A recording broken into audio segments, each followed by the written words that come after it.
minta maaf, saya minta maaf. Buntut! Menggogok. Jangan. Jangan.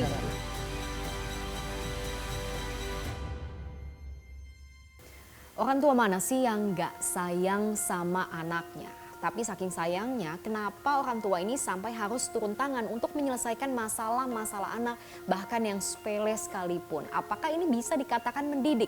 Nah, kita bahas di sini kasus-kasus viral, anak berulah, orang tua kena getah. Kita mulai dari kasus yang saat ini lagi ramai di mana-mana. Apa?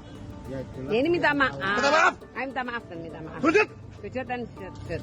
Udah enggak apa-apa dan sujud. Sujud dan enggak apa-apa. Sudah yuk biar selesai. Video ini viral di media sosial. Seorang wali murid menuntut permintaan maaf dari seorang siswa setelah gak terima kalau anaknya diejek. Gak hanya dibentak, siswa SMA swasta di Surabaya itu juga diminta bersujud dan menggonggong. Biaran dan. Kesalahannya kan memang ngomong dari temannya, Pak. Kita olah aja. Menggogok. Jangan. Jangan. Jangan. Oh, sorry. Jangan, Pak. Kasus ini berawal dari candaan di kalangan remaja. Tapi siswa AMS yang menjadi bahan candaan gak terima dan kemudian melaporkan ke orang tua. Sementara menurut Ibu ES, putranya sudah minta maaf lewat pesan singkat. Tapi bukannya selesai, putranya justru didatangi sejumlah orang saat jam pulang sekolah. Itu saya datang untuk menjemput.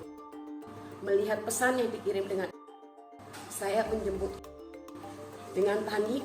Dan di sana saya terkejut karena saya melihat memang ada dan beberapa orang pria dewasa berpakaian bebas ada di luar sekolah sana. Saya mencari, tetapi pada saat itu belum keluar. Dan seperti sudah diprediksi, kasus ini bukannya selesai tapi malah makin berbuntut panjang. Atas tindak arogansinya, wali murid yang juga merupakan pengusaha itu kini dikecam di media sosial. Akun Instagram milik istrinya mendadak hilang karena diserbu oleh netizen dan pengusaha dengan inisial I itu juga dilaporkan kepada polisi. Yang dalam saksi yang sudah diperiksa sekitar 8. saudara I sendiri apa? Dan dari 8 itu ada IV. I sudah diperiksa sebanyak 3 kali. Ya. Apa itu? Ada tersangka kan dalam pemeriksaan kan? Sampai saat ini masih kita dalami. Itu kasus pertama. Ada kasus lainnya yang gak kalah viral. Singkat cerita kronologinya, ada anak dari pejabat Kadin di Padang Sidempuan yang mengirimkan video gak senonoh ke pacarnya yang masih usia 14 tahun. Orang tua remaja perempuan itu nggak terima, kemudian melaporkan kejadian ini kepada polisi. Tapi malah berujung dilaporkan balik oleh orang tua remaja laki-laki atas dugaan pencemaran nama baik. Kasusnya berujung diproses dan remaja perempuan itu yang berstatus sebagai tersangka. Kegiatan ini ketemu solusi mufakat, yaitu penyelesaian permasalahan secara kekeluargaan, Bapak Ibu sekalian. Tentunya kegiatan ini berkat dukungan, support dari para atur bangun, tokoh masyarakat, tokoh adat, semua pihak yang terlibat. Permasalahan ini berangkat dari permasalahan anak. Tentu kita memperhatikan masa depan anak, memperhatikan nama baik keluarga, memperhatikan masyarakat Padang Sidempuan. Ini yang menjadi indikator ataupun hal-hal pendorong untuk terwujudnya perdamaian, Bapak Ibu sekalian. Dengan adanya perdamaian ini tentunya permasalahan hukum yang saat ini berjalan di Polres Padang Sidempuan terkait mengenai persangkaan pornografi dan tindak pidana kekerasan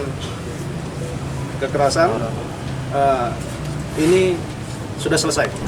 Saya jadi bertanya-tanya, kenapa orang tua zaman sekarang seolah-olah begitu melindungi anaknya sampai-sampai semua masalahnya harus diselesaikan dengan orang tua turun tangan. Apapun peran orang tua, jabatan dan sebagainya jangan kemudian disangkut pautkan kepada anak. Anak itu nggak perlu punya jabatan atau peran apapun di dalam, misalnya apakah orang tuanya punya perusahaan atau apa, anak harus tumbuh seperti dirinya sendiri. Nah, ini biasanya yang terjadi bukan salah anaknya awalnya, tetapi dari masalah orang tuanya yang perlakukan anaknya seperti itu.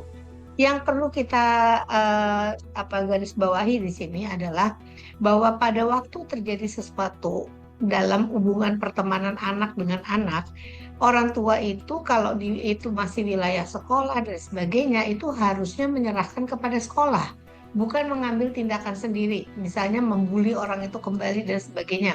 Bukan begitu caranya. Enggak, kalau menurut saya, orang tua ikut campur tangan karena malu atau takut atau dengan dasar sayang agar anaknya tidak mendapatkan hukuman apa-apa.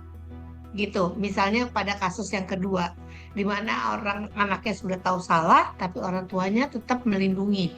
Itu memang keinginan orang tua untuk rasa sayang, dan kadang-kadang juga karena takut atau malu dengan jabatannya seperti itu kalau kemudian seluruh dunia tahu tentang apa yang dilakukan oleh anaknya.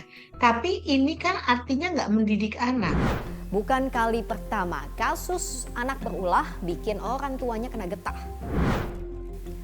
Kasus Ronald Tanur, pelaku penganiayaan yang menewaskan kekasihnya, sempat divonis bebas sampai terbukti adanya suap kepada majelis hakim. Kasus ini juga ikut menyeret sang ibu sebagai tersangka di balik penyuapan uang 3,5 M. Ayahnya, mantan anggota DPR fraksi PKB, juga nggak luput dari pemeriksaan Kejagung. Sayang sih sayang, tapi jangan-jangan apa yang dilakukan orang tua ini sama sekali nggak mendidik anak. Kalau anak dibentuk jadi anak manja, maka kedepannya jadilah dia anak manja. Kalau anak ini dibentuk menjadi anak yang kemudian tidak bisa menghargai aturan, jadilah dia seperti itu. Kalau anak ini dibentuk bahwa semua akan beres karena bapakmu orang berkuasa, jadilah terbentuk seperti itu. Dan kalau ada anak yang kemudian punya masalah yang beresin orang tua, itu bikin anaknya juga tidak nyaman nantinya dan tidak bisa menjadi anak yang betul-betul survive di dalam lingkungannya.